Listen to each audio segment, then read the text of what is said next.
Yes news में आप सभी दर्शकों का स्वागत है। मैं आपके साथ इलियास बड़ेघर। आइए देखते हैं आज की खबर क्या कहती है।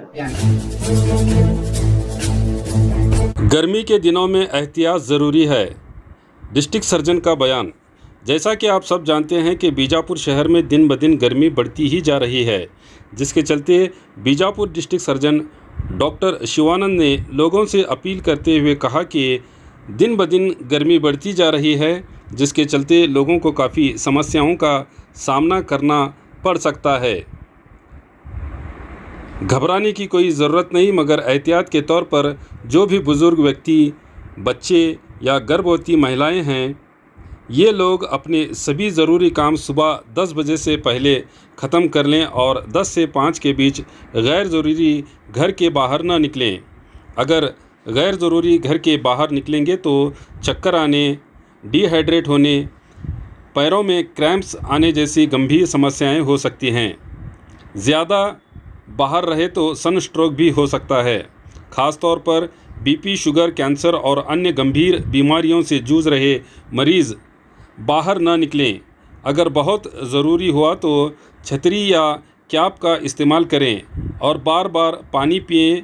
नारियल पानी या शरबत का भी इस्तेमाल करें और साथ ही दस्त या उल्टी से बचने के लिए ताज़ा बनाया हुआ खाना खाएं। ढीले ढाले कॉटन से बने कपड़े इस्तेमाल करें।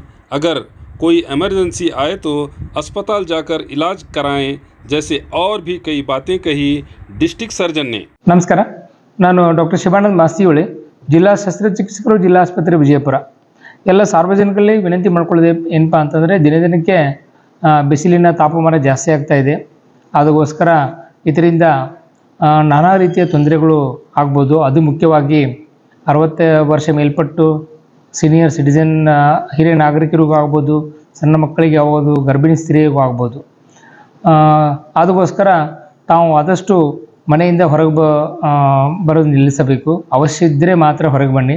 ಯಾವುದೇ ಕೆಲಸ ತಮ್ಮ ತರಕಾರಿ ಆಗಲಿ, ಮಾರುಕಟ್ಟೆ ಆಗಲಿ, ಏನಾದರೂ ಅವಶ್ಯ ಕೆಲಸ ಇದ್ದರೆ 10 ಗಂಟೆ ಒಳಗೆ ಕೆಲಸ ಮುಗಿಸ್ಕೊಂಡ್ಬನ್ನಿ. 5 ಗಂಟೆ, 10ರಿಂದ 5 ಗಂಟೆ ಒಳಗೆ ಆದಷ್ಟು ಹೊರಗೆ ಬರಲಿಕ್ಕೆ ಹೋಗಬೇಡಿ. ತಾವು ಯಾವುದೇ ಕೆಲಸ ಮಾಡುವಾಗ ನೆರಳಲ್ಲೇ ಕೆಲಸ ಮಾಡಿ. ಸುಮ್ಮನೆ ಅವಶ್ಯವಿಲ್ಲದ ಕಾರಣ ಹೊರಗಡೆ ತಿರುಗಾಡೋದು ತಮ್ಮ ಆರೋಗ್ಯಕ್ಕೆ ಹಾನಿಕರ ಸಂದರ್ಭದಲ್ಲಿ ಹೇಳ್ತಾ, ಅದರಿಂದ ಏನಾಗ್ಬೋದು, ಮೂರ್ಛೆ ಹೋಗ್ಬೋದು, ತಮಗೆ ನಿತ್ರಾಣ ಆಗ್ಬೋದು, ಕಾಲಲ್ಲಿ ಕ್ರ್ಯಾಂಪ್ಸ್ ಅಂತ ಹೇಳ್ತೀವಿ, ನಿಮಗೆ ಕಾಲೊಂದು ಅಶಕ್ತನ ಆಗ್ಬೋದು. ಇಷ್ಟೆಲ್ಲ ಆದಮೇಲೂ ನೀವು ಹಾಗೆ ಅಡ್ಡಾಡಿದ್ರಿ ಅಂದರೆ ನಿತ್ರಾಣ ಆಗಿ ತಮ್ಮ ತಲೆ ಚಕ್ರ ಬಂದು ಸನ್ ಸ್ಟ್ರೋಕ್ ಅಂತ ಹೇಳ್ತೀವಿ, ಸ್ಟ್ರೋಕ್ ಆಗುವಂಥ ಚಾನ್ಸ್ ಇರ್ತವೆ, ಅಂದರೆ ಅರ್ಧಾಂಗ ಆಗುವಂಥ ಚಾನ್ಸ್ಗಳು ಇರ್ತವೆ. ಅದಕ್ಕೋಸ್ಕರ ಅದರಲ್ಲಿ ಮುಖ್ಯವಾಗಿ BP, ಶುಗರ್ ಇದ್ದಂಥ ರೋಗಿಗಳು, ಕ್ಯಾನ್ಸರ್ ರೋಗಿಗಳು, ಹೃದಯದ ತೊಂದರೆ ಅಂಥ ರೋಗಿಗಳು ದಯವಿಟ್ಟು ತಾವು ಆದಷ್ಟು ನೆರಳಲ್ಲೇ ಕೆಲಸ ಮಾಡಿರಿ ಅಂತ ಸಂದರ್ಭದಲ್ಲಿ ಹೇಳ್ತಾ, ಇದಕ್ಕೆ ಯಾರೂ ಹೆದರುವಂಥ ಅವಶ್ಯಕತೆ ಇಲ್ಲ.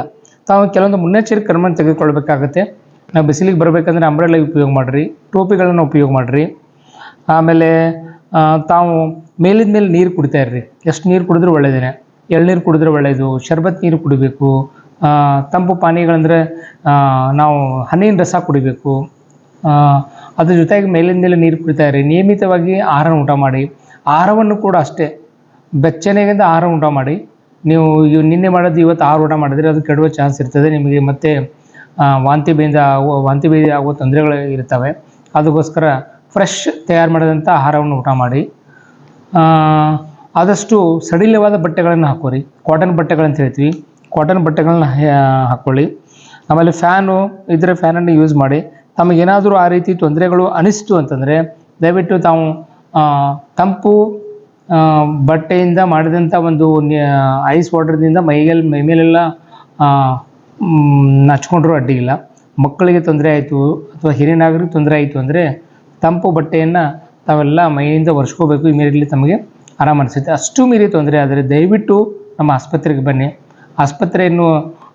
ನಮ್ಮ ಆಸ್ಪತ್ರೆ ಯಾವಾಗಲೂ 24/7 ಓಪನ್ ಇರುತ್ತೆ.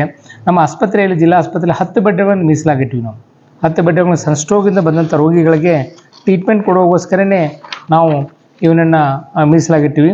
ಇಲ್ಲಿ ನಾವು AC ಫಿಟ್ ಮಾಡಿದ್ವಿ, 10 ಬೆಡ್ ಇದ್ದಾವೆ, ವೆಂಟಿಲೇಟರ್ ಇದೆ, ಆಕ್ಸಿಜನ್ ಇದೆ, ತಂಪು ಪಾನೀಯಗಳಿದ್ದಾವೆ, ಪ್ಲಸ್ ಅದ್ರ ಜೊತೆಗೆ ORS ಮಾಡಿಟ್ಟಿದ್ದೀವಿ. ಸ್ಟಾಫನ್ನು ಕೂಡ ನಿಯೋಜನೆ ಮಾಡಿಟ್ಟಿದ್ದೀವಿ. ನಾವು ದಯವಿಟ್ಟು ಯಾರೂ ಕೂಡ ಗಾಬರಿ ಆಗಬೇಡಿ. ಆಮೇಲೆ ಚಹಾ ಕುಡಿಯೋದನ್ನು ಕಡಿಮೆ ಮಾಡಿ. ನೀರು ಜಾಸ್ತಿಯನ್ನು ಕುಡಿದಂಥ ವ್ಯವಸ್ಥೆನ ಮಾಡ್ಕೊಳ್ಳಿ, ಹೊರಗೆ ಹೋಗೋ ಅಭ್ಯಾಸಗಳನ್ನ ಕಡಿಮೆ ಮಾಡ್ಕೊಳ್ರಿ.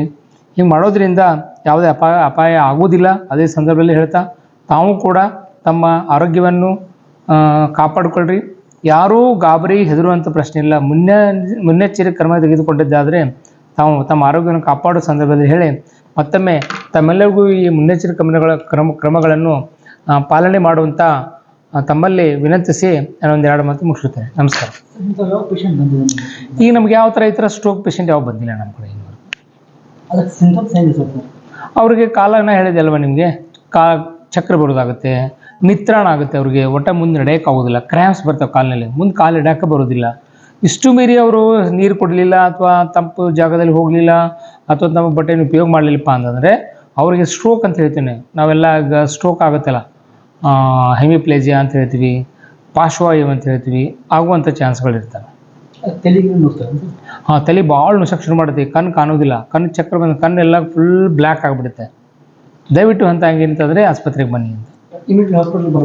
ಇಮಿಡಿಯೇಟ್ಲಿ ಅವ್ರು ನೆರಳಿನಲ್ಲಿ ಹೋಗಿ ನೀರು ಕುಡಿಬೇಕು. ಆಮೇಲೆ ತಮ್ಮ ತಂಪು ನೀರಿನಿಂದ ಕುಡಿದಂಥ ಒಂದು ಮೈ ಮೇಲೆಲ್ಲ ಒರೆಸ್ಕೊಳ್ಬೇಕು. ನೀರು ಕುಡಿದು ರೆಸ್ಟ್ ತೊಗೊಂಡ್ರೆ ಕಡಿಮೆ ಅನಿಸುತ್ತೆ, ಆಸ್ಪತ್ರೆಗೆ ಬರೋದು ಒಳ್ಳೆಯದು. ಎಷ್ಟು ಗಂಟೆಗೆ ಅಡ್ಡಾಡ್ಬೋದು? ನಾನು ಹೇಳಿದೆ ಬೆಳಗ್ಗೆ 10 ಗಂಟೆ ಒಳಗೆ ಅಡ್ಡಾಡ್ರಿ, ಮತ್ತು ಬಿಸಿಲಿಗೆ ಅಡ್ಡಾಡ್ಬೇಕಾದ್ರೆ ಸಾಯಂಕಾಲ 5 ಗಂಟೆ ನಂತರ ಬಿಸಿಲು ಕಡಿಮೆ ಆದಮೇಲೆ ಹೊರಗೆ ಬರ್ಬೋದು ಅಂತ ಸಂದರ್ಭದಲ್ಲಿ ಹೇಳ್ತೀನಿ. ಆದಷ್ಟು ತಮ್ಮ ಕೆಲಸಗಳನ್ನೆಲ್ಲ ಸಾಯಂಕಾಲ ಇಟ್ಕೊಂಬಿಡಿ. ಆಫೀಸ್ ಕೆಲಸದಲ್ಲಿ ಆಫೀಸ್ 8ರಿಂದ 1 ಗಂಟೆ ಚಾಲು ಇದಾವೆ, 8ರಿಂದ 10 ಗಂಟೆ ಮುಗಿಸಿ ಮನೆಗೆ ಹೋಗ್ರಿ. ಆಮೇಲೆ ಸಾಯಂಕಾಲ ತಮ್ಮನಿಗೆ ಇದು ಮಾರುಕಟ್ಟೆ ಹೋಗಬೇಕು, ತರಕಾರಿ ಹೋಗ್ಬೇಕಂದ್ರೆ ಸಾಯಂಕಾಲ 6 ಗಂಟೆ ನಂತರ ಬನ್ನಿ. ಇವೆಲ್ಲ ಹೈ ರಿಸ್ಕ್ ಪೇಷಂಟ್ ಅಂತ ಹೇಳ್ತೀವಿ. ಯಾರಪ್ಪ ಅಂತಂದ್ರೆ ನಾನು ಹೇಳಿದೆ ನಿಮಗೆ, 60 ವರ್ಷ ಮೇಲ್ಪಟ್ಟವರು, ಸಣ್ಣ ಮಕ್ಕಳು, ಗರ್ಭಿಣಿ ಸ್ತ್ರೀಯರು, ಆಮೇಲೆ ಮೊದಲೇ ಸಕ್ಕರೆ ಕಾಯಿಲೆ ಇದ್ದವರು, BP ಶುಗರ್ ಕಾಯಿಲೆ ಇದ್ದವರು, ಮೊದಲೇ ಅವ್ರಿಗೆ ಫಿಟ್ಸ್ ಬರ್ತಿತ್ತು, ಅಂಥ ರೋಗಗಳು ಆದಷ್ಟು ಬಿಸಿಲಿಗೆ ಬರಬೇಡ್ರಿ ಅಂತ.